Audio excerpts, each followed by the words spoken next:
தக்காளி சிகப்பா இருக்கா உங்களுக்கு வச்சுங்க. சிகப்பா இருக்கலாம் ரத்த விருத்தி ஆயிடும். மஞ்சளா இருக்கிறதெல்லாம் கழிவுல வெளியாது. பச்சையா இருக்க ரத்தத்தை சுத்தப்படுத்தும். சிகப்பா இருக்கிறது எது எது? சிகப்பா இருக்கிறது தெரியலையே. ஏங்க செவ்வாழைப்பழம் சிவப்பா இருக்கா?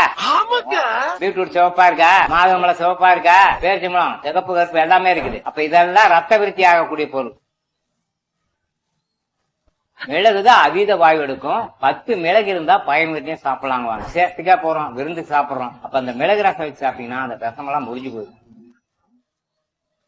பேச்சும 4 பேச்சும சாப்பிட்டேன். நான் இதுவரையும் 40-50 வருஷமா பேச்சும சாப்பிட்டுட்டே இருக்கேன். சுகர் பேபில நான் போய் எட்டி பாக்குறது பழக்கம் கிடையாது. தேங்காய் உடைக்கிறீங்களா, இந்த யாருமே தண்ணியை கீழே ஊத்தாதீங்க. அந்த தண்ணியை குழந்தைகளுக்கு பெரியவங்க யாரு வேணாலும் சாப்பிட்டீங்கன்னா அவ்வளவு ஆரோக்கியமா இருக்கு. தேங்காய் தண்ணி அற்புதமான சுத்தமான நீர்.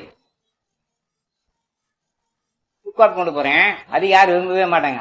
ஆனா அடிமை இல்லாத உணவு. மத்த எல்லாமே இந்த திரும்ப சாப்பிட உணவு அடிமை உணவு. ஏதோ ஒரு விஷயத்துக்கு அடிமை ஆகிட்டு இருக்கோம். உணவே அடிமைங்கிறேன். சாப்பிட உடம்புல பலம் கூடணுமா குறையணுமா? கூடணும். ஏன் குறையுது?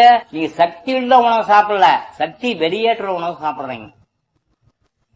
தெரியாதனமா நல்லது சாப்பிட்டாங்க. இப்ப தெரிஞ்சு நல்லது சாப்பிட மாட்டேன்னு அடம்பிடிக்கிறாங்க. ஏன்னா எல்லாத்து கையிலயும் காசு புழங்காட்டம் இருக்கு.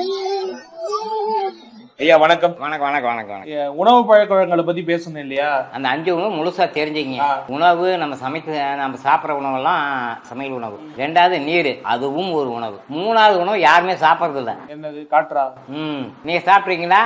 இல்லையே. கார் வச்சிருக்கீங்க, 2 வீலர் வச்சிருக்கீங்க, காத்து அடிக்கிறீங்களா இல்லையா? அடிக்கிறோம். அப்புறம் இது காத்து அடிக்கணுமா இல்லையா? ஆமா. ஏன் அடிக்கல? டைம் இல்ல, நேரம் இல்ல, பிஸி. அதுக்கு ஏதாவது யோகாசனம் மாதிரி பண்ணணுமா? எப்படி அது? அதுக்கு பிராணாயாமம் இருக்கு.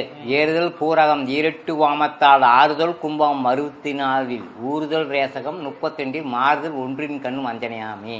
அப்படின்னா இது ஒரு கணக்கு இருக்குது. இப்ப அப்பயே அந்த காலத்து கணக்கெல்லாம் நிறைய இருக்கா. இப்ப இந்த உணவு பத்தி பேசும்போது நீங்க சொன்னீங்க இந்த கருவேப்பிலையை தூக்கி போடுறாங்க. கருவேப்பிலைங்கிறது எந்த அளவுக்கு மனிதனுக்கு தேவைப்படுது, வாட்டிலே அந்த அடக்கம் இருக்கு. ஆமா. அதே மாதிரி சில பொருட்கள் எல்லாம் சொல்றேன், அதெல்லாம் சரியா தப்பான்னு சொல்லுங்க. இதையும் ஓர எடுத்து வச்சிடறாங்க. இந்த பூண்டுங்கிறத பார்த்தா சில பேர் எடுத்து படாரம் ஓர வச்சிடறாங்க. மிளகு எடுத்து ஓர வச்சிடறாங்க. தக்காளியை சில பேர்லாம் எடுத்து ஓர வச்சிடறாங்க. இந்த 3 உணவும் பாத்தீங்கன்னா எந்த அளவுக்கு மக்களுக்கு தேவையுடையது, உபயோகப்படக்கூடியது?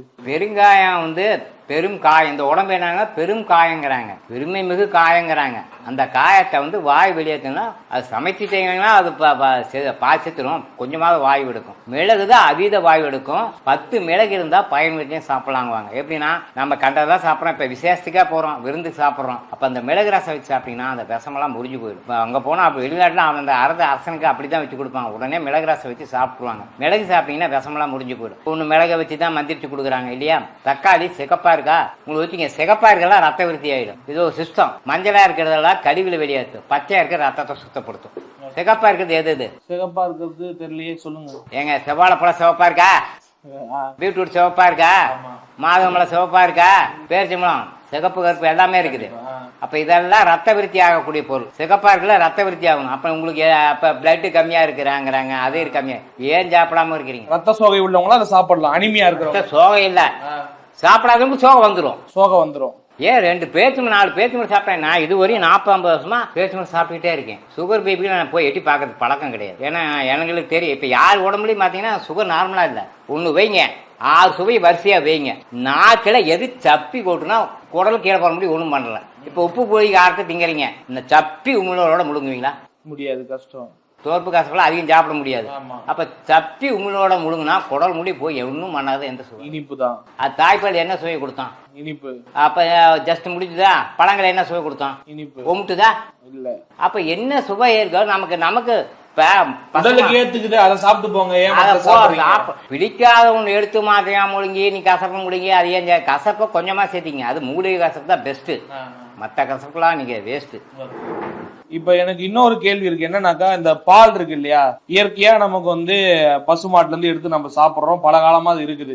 இதுல என்னன்னாக்கா, இப்ப ஒரு வாதம் போய்கிட்டே இருக்கு. பாலுங்கிறது சரின்றாங்க, ஒரு பக்கம் தவறுங்கிறாங்க. நீங்க எப்படி சொல்றீங்க அதை? இப்ப நீங்க சயின்டிபிக்காவே சொல்றேன். இப்ப பசுமாட்டுக்கு ஆயுள் பலம் எவ்வளவு? ஆயுள் பலத்தை வச்சுதான் ஒருத்தரோட நாம லைஃபே இருக்கு. ஆயுள் பலம் எவ்வளவு தெரியுங்களா? 20-25 வருஷம். அது 2.5 வயசுக்கு வந்துடும். 25 வயசுல மடிஞ்சிடும். அப்ப அது ஆட்டுக்கு ஆயுள் பலம் அவ்வளவுதான், 5 வருஷம். இதெல்லாம் வயசுக்கு வந்துடும். அப்ப எதெல்லாம் சீக்கிரம் அடிக்குதோ அதனோட உணவை நம்ம சாப்பிடக்கூடாது. லாங் லைஃப் வர மாதிரி இருக்கணும். பால் குடிக்க கூடாது. அப்ப பால் சாப்பிடலாம். நான் ஏற்கனவே சொல்லியிருக்கேன். அதுக்கு பதிலா தேங்காய் பால், எள்ளு பார்த்தீங்கன்னா முளை கட்டி வச்சீங்கன்னா அதை பால் வரும். தென்னங்கண்ணுக்கு வயசு எவ்வளவு ஆகும்? தென்னங்கண்ணுக்கு வயசு எவ்வளவு? தென்னை மரத்துக்கு 120 வருஷம். அப்ப தாராளமா சாப்பிடலாம். எப்படின்னா இப்ப மரம் உங்களோட உயரமா கூடையா? அது இருக்கு, ரொம்ப உயரமா இருக்கு. இங்க இருந்து தண்ணி எப்படி மேல ஏத்தினாரு கடவுள்? அப்ப நீங்க எதை சாப்பிடணும்? தென்னம்பால். தென்னை பாலை சாப்பிடலாம், தேங்காய் தண்ணி குடிக்கலாம். எல்லாம் இந்த தேங்காய் உடைக்கிறீங்களா, இந்த யாருமே தண்ணியை கீழே ஊத்தாதீங்க. அந்த தண்ணியை வந்து குழந்தைகளுக்கு பெரியவங்க யார் வேணாலும் சாப்பிட்டீங்கன்னா அவ்வளவு ஆரோக்கியமா இருக்கும். தேங்காய் தண்ணி அற்புதமான சுத்தமான நீர். அது துருண்டுக்குள்ள இவ்வளவு தண்ணியை நம்ம உடச்சு கீழே ஊத்திடுறாங்க. அது எதோ குழம்புல கூட போட்டீங்கன்னா கூட அவ்வளவு பெஸ்ட். இப்ப இந்த பாலையே வந்து நீங்க வந்து தவிர்க்கிறது நல்லதுங்கிறீங்க, மத்தது சாப்பிடலாம், மாற்றா அது நல்லது ரொம்ப இருக்குன்ட்டு. இப்ப நான் பால் இருக்கு, பால்ல இப்ப குண்டா கழி வச்சீங்கன்னா நல்லா இருக்குமா? கழுவ வச்சா அப்படி என்ன ஆயிடும்? ஏடு ஏடா ஒட்டிக்கிட்டு ஒரு மாதிரி அது கெட்டு போடுறது வந்துடும் இல்லையா?